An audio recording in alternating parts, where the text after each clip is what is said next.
అందరికి నమస్తే. ఒక సర్వే, అది కూడా కాంగ్రెస్ వాళ్ళు షాంపిల్గా చేయించుకున్న సర్వే. అంటే తెలంగాణలో ఎట్లా ఉంది, మన మీద జనం ఏమనుకుంటున్నారు, అసలు నెక్స్ట్ ఆల్టర్నేటివ్ ఏమనుకుంటున్నారు జనం అని తెలుసుకునే ఒక సర్వే. ఆ సర్వే ఎట్లా బయటకు వచ్చిందంటే దానిలో పనిచేసిన వ్యక్తి ఒక ట్వీట్ చేసిండు. ఆయన చాలా పెద్ద మనిషి. ఆ ట్వీట్ చేసిన ఆయన కూడా పెద్ద మనిషి. ఆయన కొన్ని సంవత్సరాల నుంచి కాంగ్రెస్ సునీల్ కన్గోలు వాళ్ళ టీంలో పనిచేస్తున్న వ్యక్తి. ఆయన చేసిన ట్వీట్ అది. అది చేసిన తర్వాత చాలా భూకంపం వచ్చింది నిజంగా చెప్పాలంటే ప్రభుత్వంలో, కాంగ్రెస్లో.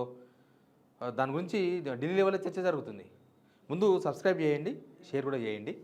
ఇది పార్థదాస్ అని ఒక సీనియర్ ఏమంటారు సెఫాలజిస్ట్ అంటారు, అంటే సర్వేలు చేసేవాళ్ళు, సర్వేలు చేసి విషయం చెప్పేటోళ్ళు. అంతకుముందు ఐప్యాక్లో పనిచేసిన ఆయన. తర్వాత ప్రశాంత్ కిషోర్ వాళ్ళ దగ్గర పనిచేసిన తర్వాత నెక్స్ట్ సునీల్ కన్గోలు కూడా అక్కడనే చేసింది. సునీల్ కన్గోలు అంటే ఎవరో తెలుసా మీకు? సునీల్ కన్గోలు అంటే 2023 ఎలక్షన్స్లో కాంగ్రెస్ అధికారంలోకి రావడానికి ఆయన అన్ని సూచనలు, సలహాలు అన్నీ ఇచ్చినాడు. ఆయన ఇచ్చిన సలహాల మేరకే వీళ్ళు పెద్ద పెద్ద మేనిఫెస్టోలు తయారు చేసి ఆ మేనిఫెస్టోలో మనకి ఇచ్చిన హామీలను పెట్టి గవర్నమెంట్ తీసుకురానికే ప్రయత్నం చేసినారు. గవర్నమెంట్ వచ్చేసింది. తర్వాత ఆయన పోయిండు కర్ణాటక డీకే, అంతకుముందు సిద్ధరామయ్యకు, ఇప్పుడు డీకే శివకుమార్కు సలహాదారుగా ఉన్నాడు. ఎవరు? సునీల్ కన్గోలు. ఆ సునీల్ కన్గోలు అక్కడ బిజీగా ఉన్నాడు. ఆయన టీంలో పనిచేసిన వ్యక్తి ద్వారా ఇక్కడ కాంగ్రెస్ వాళ్ళు, రేవంత్ రెడ్డి, కాంగ్రెస్ వాళ్ళు అంటే మళ్ళీ వీళ్ళకి సరిగ్గా పట్టదు. ఆయన ఏం చేసినట్టంటే ఒక జిల్లా మాత్రమే షాంపిల్, ఒక జిల్లాలో ఏం జరుగుతుందో తెలుసుకునే ప్రయత్నం చేసింది. ఒక జిల్లా, ఆ జిల్లాని ఎందుకు ఎంచుకున్నారో కూడా ఒక క్లారిటీ ఉందంట. మళ్ళీ ఏంటంటే ఆ జిల్లా ఎంచుకోనికి కారణం ఏంటంటే ఉత్తర తెలంగాణ, దక్షిణ తెలంగాణ కొంత అక్కడ కొన్ని అంశాలు ప్రభావితం చూపిస్తాయి, ఇక్కడ కొన్ని అంశాలు ప్రభావితం చూపిస్తాయి.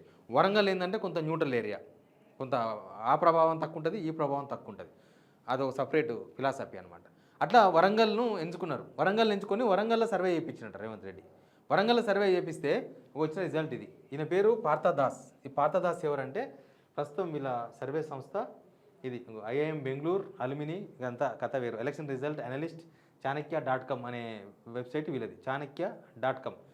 ఈయన మొత్తం చూస్తే అన్నీ అవే కనిపిస్తాయి. వేరే వేరే రాష్ట్రాల్లో ఎట్లా ఉన్నాయి, అసెంబ్లీ నేమ్ మొన్న జరిగిన ఉత్తరాఖండ్ జరిగిన ఎలక్షన్కి సంబంధించింది, ఇంకో 22 hours back with the people Uttarakhand, మొత్తం సర్వేలు ఉంటాయి. అన్ని రాష్ట్రాలు, నాట్ ఓన్లీ తెలంగాణ, అన్ని రాష్ట్రాలు చేస్తుంటారు. అందులో కాంగ్రెస్కు చాలా దగ్గర మంచి అని చెప్తారు అందరూ. కాంగ్రెస్ వాళ్ళే ఎక్కువ సర్వేలు చేయించుకుంటూ ఉంటారు. నా దగ్గర ఏంది మూడ్ ఆఫ్ పీపుల్ తెలుసుకునే ప్రయత్నం చేస్తుంటారు. ఈయన చేసిందంటే we just finished our samples in Warangal district of Telangana. If election happens today BRS will sweep the district.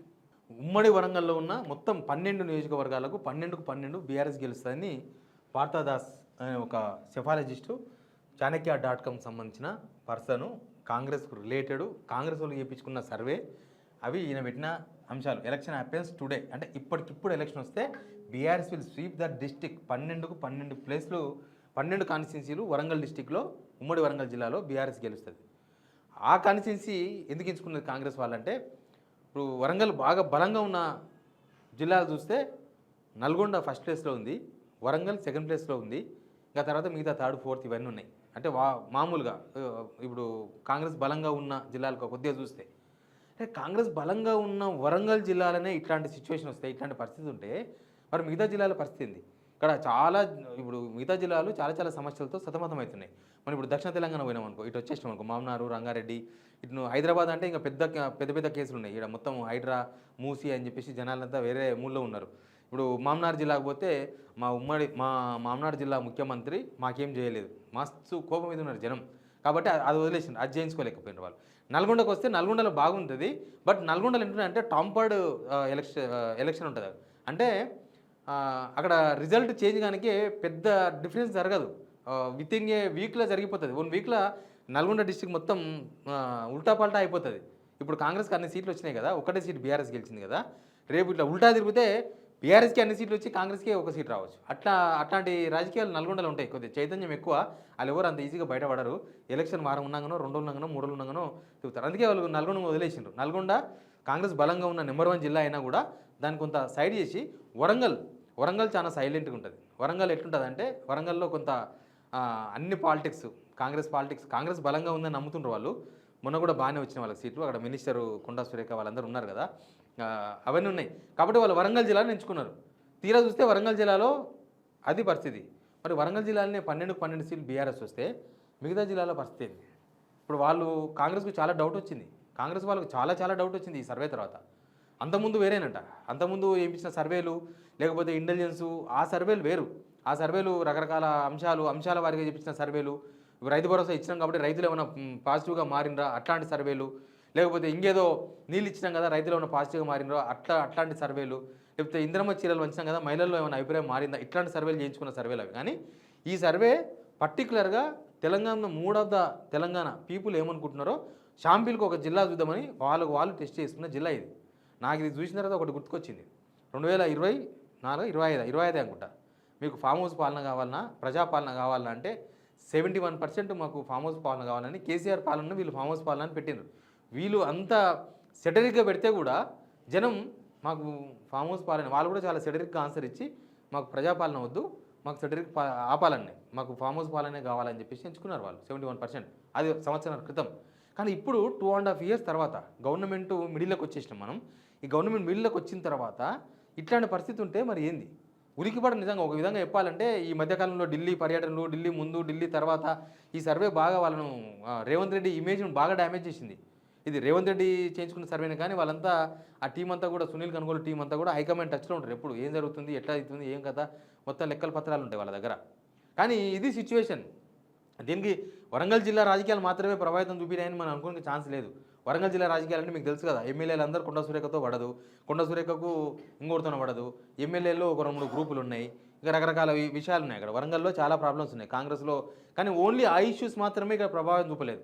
ఒకవేళ అవే ఓన్లీ లోకల్ లీడర్స్ ఇష్యూస్ మాత్రమే ప్రభావం చూపిస్తే 12 బీఆర్ఎస్ రాకూడదు.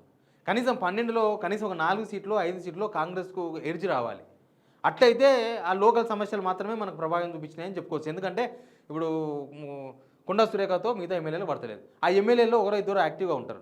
ఒకవేళ నిజంగానే కొండా సురేఖ వర్గం బలంగా ఉండి ఆ ఒకరిద్దరు ఎమ్మెల్యేలను ఓడించాలనుకున్నప్పుడు ఆ 2 నియోజకవర్గాలు మాత్రమే ఓడిపోవాలి.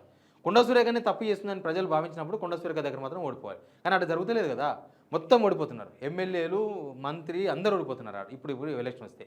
మరి ఇప్పుడు అట్లాంటి సిచ్యువేషన్ ఉంటే మిగతా జిల్లాల సిచ్యువేషన్ ఏంది? అసలు వరంగల్లో ఇట్లాంటి రిజల్ట్ రానికి కారణము రేవంత్ రెడ్డి పరిపాలన. రేవంత్ రెడ్డి 2.5 yearsకి ఇది ఒక రెఫరెండం అనుకోవాలి ఖచ్చితంగా. రెఫరెండం అంటే ఈయన పరిపాలన బాగుందా లేదా అని ఒక అగ్ని పరీక్ష. ఆ అగ్ని పరీక్షలో ఇది జరిగింది రిజల్ట్. మరి వరంగల్ జిల్లా ఇట్లాంటి సిచ్యువేషన్ ఉంటే నల్గొండలో అయింది, లేకపోతే మామనార్లో అయింది, కరీంనగర్ అయింది, ఆదిలాబాద్ అయింది, నిజామాబాద్ అయింది. అసలు ఇక్కడ ఉన్న పరిస్థితులు ఇంకెట్లా అర్థం చేసుకోవాలి? ఇది రేవంత్ రెడ్డి పరిపాలన మార్కులు అనమాట. ఇవి రేవంత్ రెడ్డి పరిపాలన ఎట్లా ఉంది అని చెప్పుకోనికే వరంగల్ వాళ్ళు చేసుకున్న సర్వే.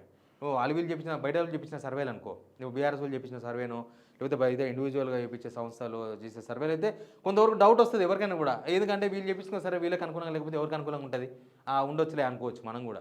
ఆ ఇండిపెండెంట్గా చేసే సర్వేలు కూడా కొంచెం ఏమైనా కొంచెం ఏమో ఒక మూలకు డౌట్ రావచ్చు. ఎవరో పైసలు ఇస్తే వేసిరేమో వాళ్ళకి అనుకూలంగా వేసిరేమో అని. కానీ కాంగ్రెస్ వాళ్ళు చెప్పించుకున్న సర్వేనే ఇట్లా దారుణంగా ఉంటే ఇట్లా 12 బీఆర్ఎస్ వస్తుందంటే అసలు కాంగ్రెస్ పరిస్థితి ఏంది? ఇప్పుడు వీళ్ళు ఏం చేయాలో కూడా అర్థమైతలేదు. వీళ్ళు ఏం సరిదిద్దుకునే అవకాశం కూడా కనిపిస్తలేవు. వరంగల్ ఇట్లాంటి పరిస్థితి ఉంటే మిగతా జిల్లాలో చెప్పుకోవాల్సిన అవసరమే లేదు. ఇంకా చెప్పుకోవాల్సిన అవసరం లేదనమాట. అందుకే ఈయన రేవంత్ రెడ్డి నేను 2030 దాకా ముఖ్యమంత్రి ఉంటా మాది 10 సంవత్సరాలు గవర్నమెంట్ అని చెప్పుకుంటున్నా. గ్రౌండ్ ఎట్లా ఉంది అంటే ఇది ఇట్లా ఉంది గ్రౌండ్. ఈ గ్రౌండ్ చూసిన తర్వాత ఎవరైనా కాంగ్రెస్ ఎవరిదైనా ఒకవేళ ఈ రిజల్ట్ ఇక్కడ బీఆర్ఎస్ కాకుండా వీళ్ళు స్వీప్ కాంగ్రెస్ అని వచ్చిందనుకో, కాంగ్రెసే స్వీప్ చేస్తుంది వరంగల్ అని వచ్చిందనుకో, వచ్చిందంటే బీఆర్ఎస్ పని అయిపోయినట్టే 100%. కానీ ఇక్కడ బీఆర్ఎస్ వీళ్ళు స్వీప్ ద డిస్ట్రిక్ట్ అన్నాడంటే కాంగ్రెస్ పని అయిపోయిందని అర్థం. కాంగ్రెస్ను జనం నమ్ముతలేరు, కాంగ్రెస్కు ఓటేసే సిచ్యువేషన్లో లేరు. ఇది 2.5 years ముందు 2.5 years తర్వాత జనాల మూడు ఎట్లా చేంజ్ అయిందంటే నాకు వచ్చే ఫోన్లు, నేను మాట్లాడే మనుషులు, లేకపోతే రకరకాల విశ్లేషణలు చూస్తాం కదా. 2.5 years ముందేమో అసంతృప్తి, 2.5 years తర్వాతనేమో అసంతృప్తికి ఇంకొక ప్రమోషన్ ఏంటంటే వీళ్ళకి ఓటేయద్దని. వరంగల్ పక్కన ఖమ్మం, మనం సిపిఐ లాంటి సర్వేలో అవోవో చూసినప్పుడు ఖమ్మంలో బీఆర్ఎస్కి 5 సీట్లు వస్తాయి 6 సీట్లు వస్తాయి అన్నప్పుడే గ్రౌండ్ ఏందనేది రియాలిటీ అర్థమైంది. ఆడ ఖమ్మంలో బీఆర్ఎస్కు టీఆర్ఎస్కు 2014 నుంచి ప్రతి ఎలక్షన్లో ఒకటే సీట్ వచ్చింది. కానీ ఇప్పటికిప్పుడు ఎలక్షన్ జరిగితే ఆడ 5 సీట్లు పాజిటివ్ కనిపిస్తున్నాయి, ఇంకొక 3 సీట్లు బీఆర్ఎస్ ఎడ్జ్ కనిపిస్తుంది ఖమ్మంలో. మరి అట్లాంటి దారుణం చూసిన తర్వాత, అట్లాంటి రిజల్ట్ చూసిన తర్వాత కాంగ్రెస్ వాళ్ళకి దారుణంగా అలాగనే కనిపిస్తుంది కదా. ఎందుకంటే వాళ్ళకి ఎక్కువ ఓట్లు వచ్చింది, సీట్లు వచ్చింది నల్గొండ, ఖమ్మము, ఆ తర్వాత వరంగల్, ఇట్లా మామనారు అవి ఇవి ఉన్నాయి. ఇప్పుడు నిజంగా వాళ్ళు వరంగల్ చేయించుకున్న సర్వే కానీ ఇదే సర్వే మామనార్ల సీఎం సొంత జిల్లా ఉమ్మడి మామనార్ల కనుక చేపిస్తే ఇంకా చాలా చాలా చూడాల్సి వస్తుంది. వాళ్ళు ఇంకా చాలా దారుణంగా ఫీల్ కావాల్సి వస్తుంది వాళ్ళు. హైదరాబాద్లో చేయించుకోకపోతే బెటర్, హైదరాబాద్లో చేయించుకోకపోతే బెటర్. ఎందుకంటే హైదరాబాద్లో అయిపోయింది వాళ్ళు జిహెచ్ఎంసీ ఎలక్షన్ పెట్టినా కూడా వాళ్ళు అనుకున్న సీట్లు రావు, అసలు మేయర్ సీట్లు కూడా వస్తావో రావో తెలియదు కాంగ్రెస్. అట్లాంటి పరిస్థితుల్లో ఉన్నది. కానీ వరంగల్ డిస్టిక్ రిజల్ట్ చూసిన తర్వాత, వరంగల్ డిస్టిక్లో వీళ్ళు చేసిన సర్వే, అది కూడా కాంగ్రెస్కు సంబంధించిన రిలేటెడ్ గ్రూప్ చేసిన సర్వే చూసిన తర్వాత, వాళ్ళు పెట్టిన ట్వీట్ చూసిన తర్వాత ఇక కాంగ్రెస్ కోలుకుంటుంది, మళ్ళీ కాంగ్రెస్ ఏదో అవుతుంది, కాంగ్రెస్ మళ్ళీ అధికారంలోకి వస్తుందని చెప్పనీకే నాకైతే ఇక్కడ ధైర్యం సరిపోతలేదు. అసలు అది నేను చెప్తే అబద్ధం అవుతుందేమో అనిపిస్తుంది. మీరు కూడా వరంగల్లో ఎవరైనా చూసినా, మీ పక్క జిల్లాలో ఎవరైనా చూసినా కింద కామెంట్ బాక్స్లో చెప్పండి. మీ దగ్గర సిచ్యువేషన్ ఎట్లా ఉందో ప్లీజ్ సబ్స్క్రైబ్.